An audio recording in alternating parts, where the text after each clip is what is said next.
This place is a photographer's dream.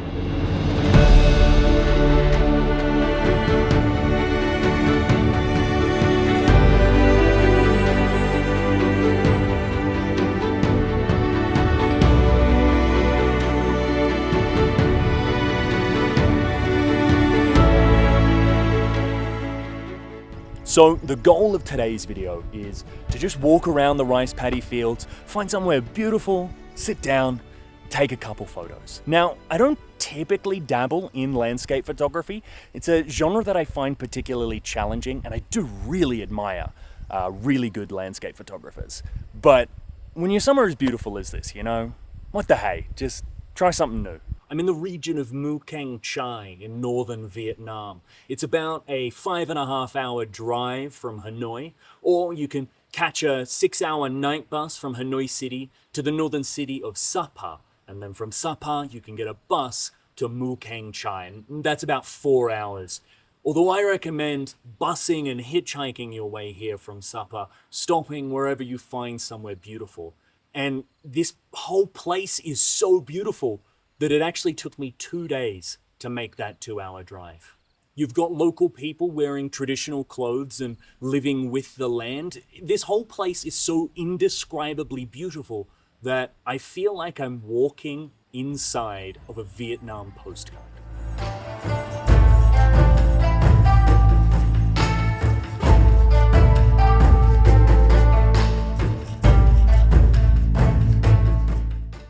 So as it turns out, the reason that the rice is submerged when they grow it isn't to do with how the rice grows, it's to do with how other plants grow.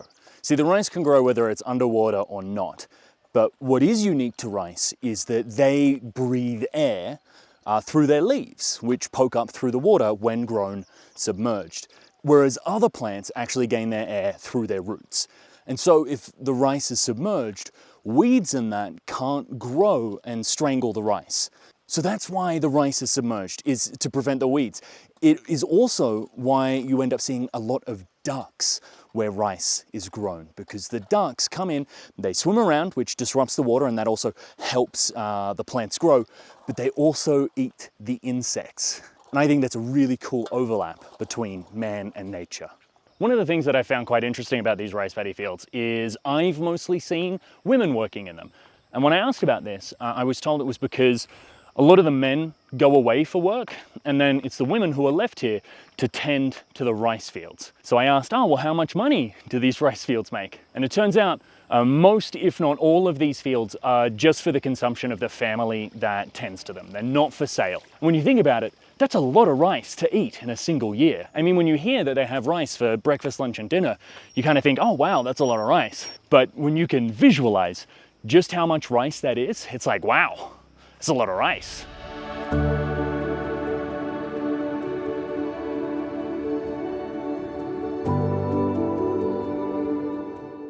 You want to be careful walking along these, because I have seen a few leeches swimming in these waters. But there's apparently also a pretty nasty parasite that can be found in some of the rice paddy fields. I'm not sure if it's as prevalent here in Cang Chai, but it's certainly something to be aware of. I really like the lines right here. I think these kind of wavy, organic shapes are quite calming and beautiful. I also really like how the light is hitting it right now. The sun's just come out after a little bit of rain, and all that green is really shining and quite beautiful. Although I've got to be careful, I'm in a bit of a precarious position with how I'm standing, so it's very hard to like hold the camera out with one hand and like show an area off with the other. So I apologize if I've done a terrible job.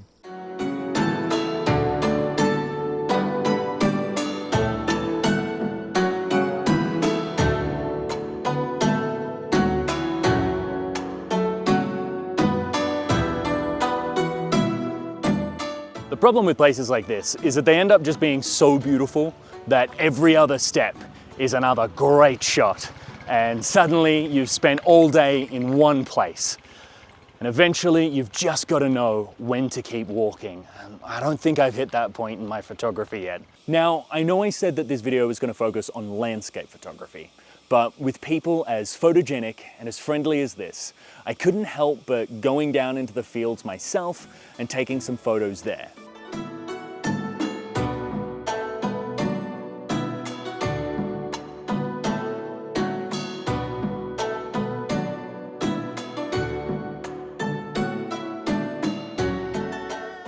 Now, if you are going to take photos of people from another culture, it is important that you establish trust first. But don't worry, I have a tried and tested method of building rapport with just about anyone. And then you go timer.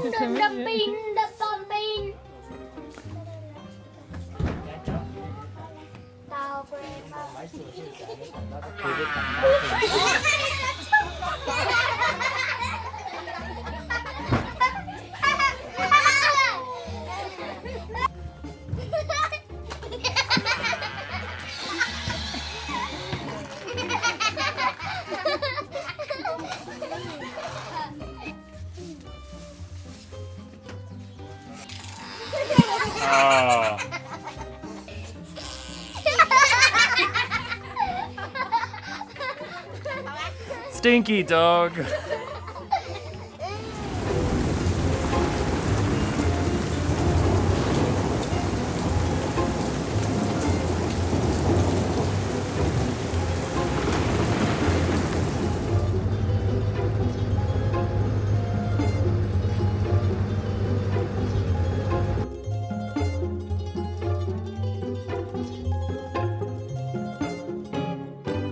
The weather in Mukang Chai just got worse and worse. Some light rain turned into heavy storms. The weather is a fickle mistress when you come during rain season. So I decided to head south into one of the villages just a little bit south of Hanoi, which does these exquisite displays when drying all the incense out. Now, as beautiful as it does look here, it is just basically a tourist trap, and the key to the photos is pretending that it isn't.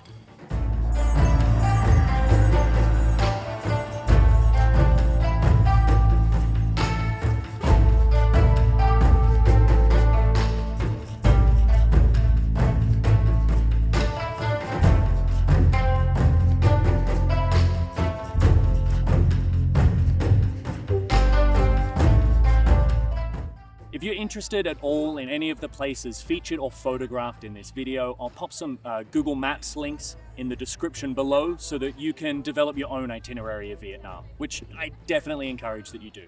If you liked that video, I would really appreciate if you got in the comments and told me which of the photos featured was your favorite and why, and if you grabbed your camera, went out and took some photos of your own. Bye!